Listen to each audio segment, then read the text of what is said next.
Welcome to the editorial analysis of the Hindu. Today we shall be discussing the editorial of the 31st of August. So coming to the first article, spelling out the government RBI windfall. The context here is with regards to the transfer of money that has been made by the RBI to the government.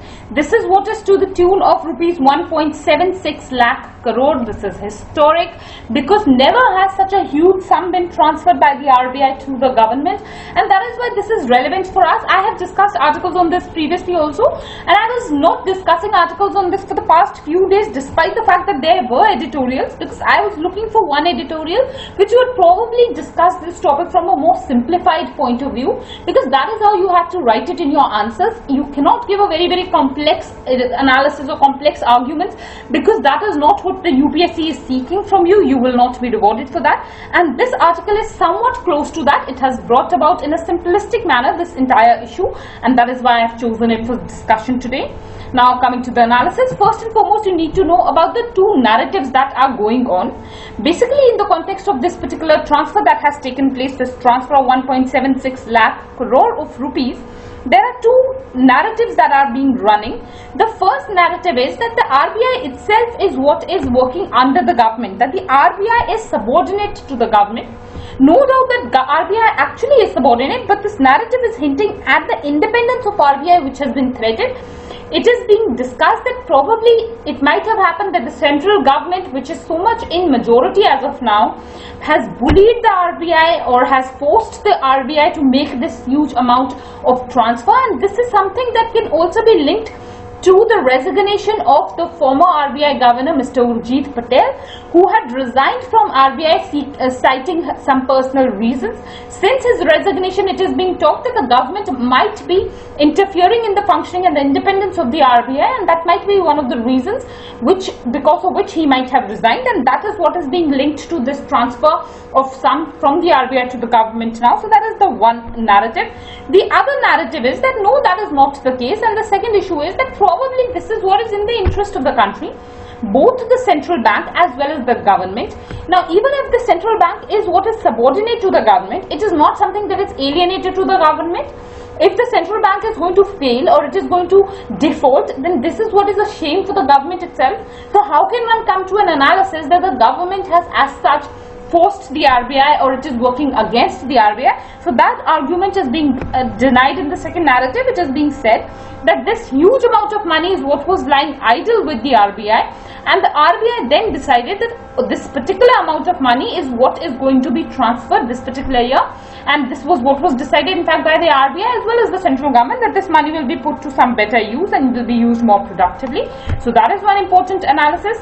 Another thing that is important is also a key word. Now basically RBI has been called as an overcapitalized institution.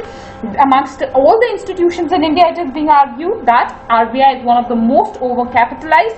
Also amongst all the central banks globally, an analysis has been drawn that even amongst all the central banks globally, RBI was one of the most capitalized institutions, and this money was what should have been put to some good use.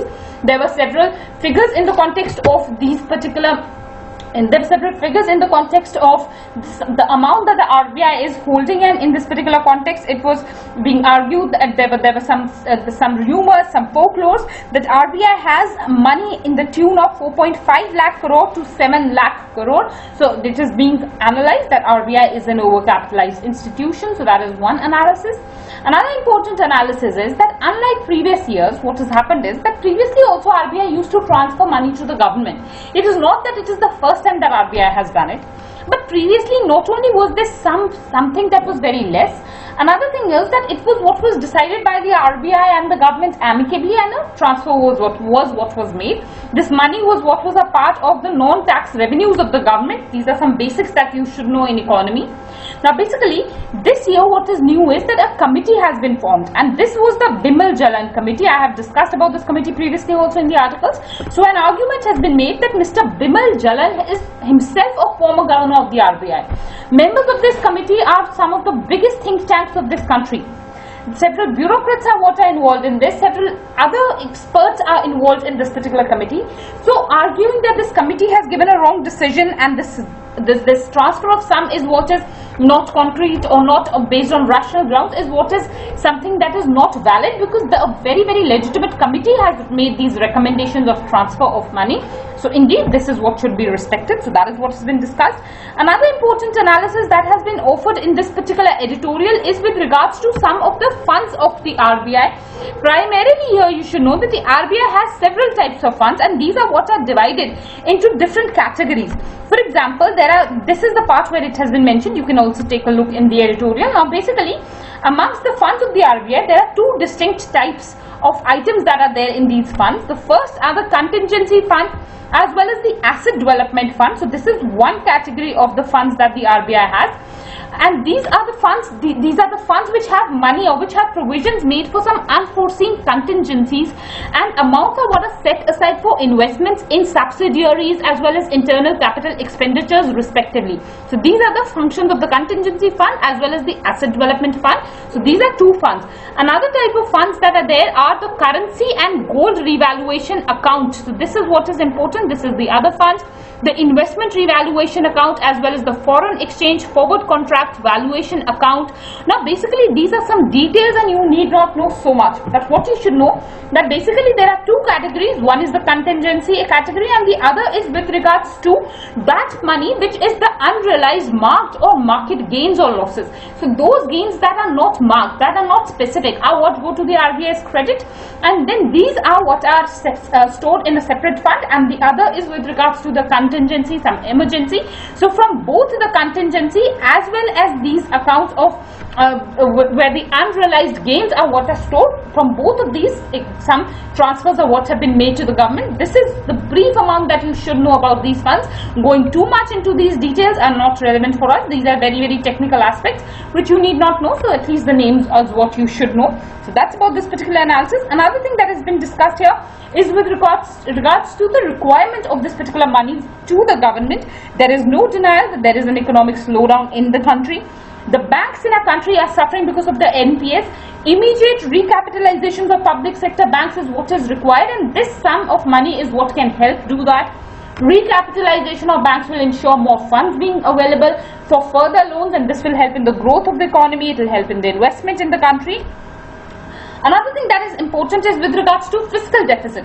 Now, whenever the government is making any investment, in the previous few articles I have been discussing that how it is important for the government to invest. Whenever there has been a situation of depression, for example, the Great Depression of 1929 also, at that point of time also experts like J.M. Keynes themselves had asserted the importance of the government to stand up to the occasion and make investments in the economy to push the economy. But the challenge is that of the fiscal deficit, which suddenly booms up whenever the government goes ahead with extra spending. So if this fund is what has come from the RBI, then that risk is what will be done away with. So that is one important analysis.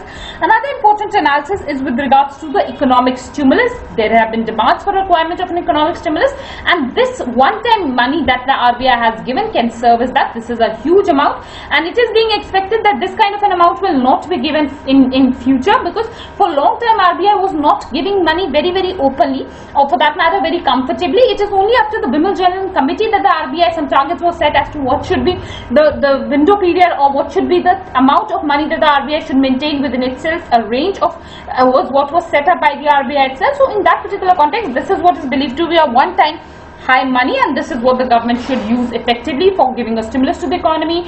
Use it prudently. All of that is what has been talked about in this editorial.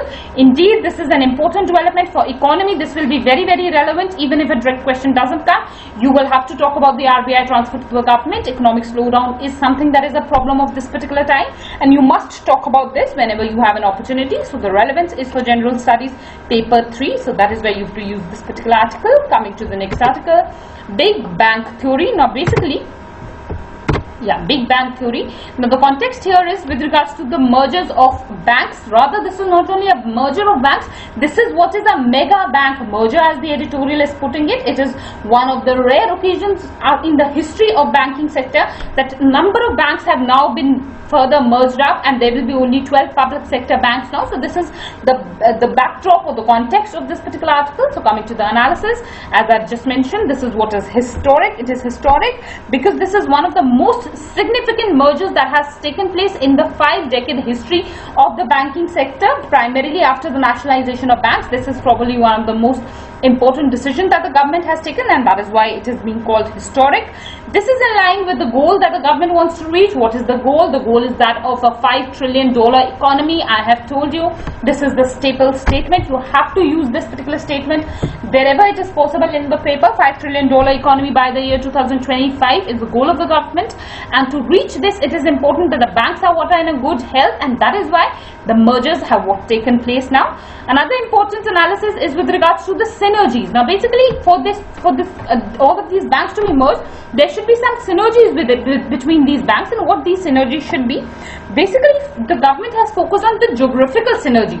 The geographical synergies definitely is important, which means that if there is a bank in a particular region, if there are two types of banks in one particular region, then they should be clubbed together. For example, is the example of the Canara and the syndicate banks is important.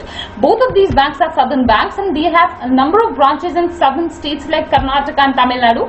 And that is why merging of these banks was what was synergized, because both these banks were more in dominance there, and this can help in some betterment. But the issue is that synergy should not only be geographical but in other issues also. Synergies have to be brought on the grounds of cost of these banks, the branches of these banks, the businesses of these banks. It shouldn't happen that because of the merger of these banks, despite the merger of these banks, the costs are not cut down or the number of branches are not reduced. These all also have to be rationalized, and that is what is required for the health of the banking sector. So that is what has been discussed. Another important issue is with regards to rationalization of the number of branches, rationalization of staff. Some difficult decisions of what the government will have to take is what has been discussed in the editorial, which is also important. It has been said that banking sector is one sector which is overstaffed in India. So some rationalization of staff and employees is what is required, but this is a difficult decision even for a government with such a powerful majority, and that is what has been discussed, that these difficult decisions probably the government will have to bite the bullet, and that is what has been talked about. Another thing that is important here is with regards to the Magellan Committee. This is again an important committee.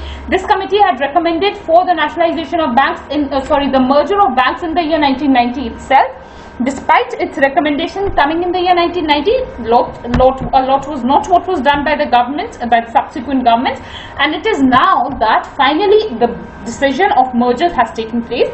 Now basically the problem in India is that we have a number of banks, but compared to global banks, if we will compare the countries like US or Europe and all these Western countries, compared to them, the banks in India are minuscule. They are too small to match to the global competitors. So what was important was that instead of having a number of banks, we should have few banks, but which are banks which are big enough to compete globally. As of now, our banks are not able to compete with the international banks, and that is one of the major challenge and concern. And in that particular direction, the government has come up with this decision of merging these banks. So that is important.